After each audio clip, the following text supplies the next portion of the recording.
Hi everyone. ఈ academic ఇయర్‌కి సంబంధించి సెకండ్ ఇయర్ అయితే మొత్తం సిలబస్ అంతా మారిందండి ఇంటర్మీడియేట్‌కి సంబంధించింది.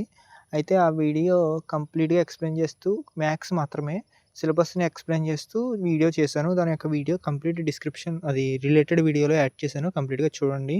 అయితే మీకు జస్ట్ నార్మల్‌గా చాప్టర్స్ ఏమేమి ఉంటాయంటే ఫస్ట్ చాప్టర్ వచ్చేసరికి రిలేషన్స్ అండ్ ఫంక్షన్స్, ఇలాగే inverse trigonometric functions, matrices, determinants, అలాగే కంటిన్యూటీ అండ్ డిఫరెన్షియబిలిటీ, అలాగే applications of derivatives, integrals, applications of integrals, లేకపోతే differential equations, vector algebra, 3D geometry, linear programming, probability.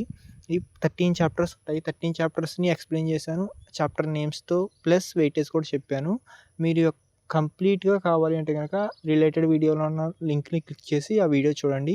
As well as మిగతా సబ్జెక్టుల syllabus కూడా ఆ video యొక్క డిస్క్రిప్షన్‌లో link ఉంటుంది. ఆ లింక్‌ని క్లిక్ చేస్తే మిగతా అన్ని సబ్జెక్టులు ఏ గ్రూప్ అయినా సరే కంప్లీట్ సిలబస్ డౌన్లోడ్ చేసుకోవచ్చు మీరు. Thank you for the watching. ఇంకెవరైనా వీడియోని లైక్ చేయకపోతే లైక్ చేసి ఛానల్ సబ్స్క్రైబ్ చేసి సపోర్ట్ చేయండి.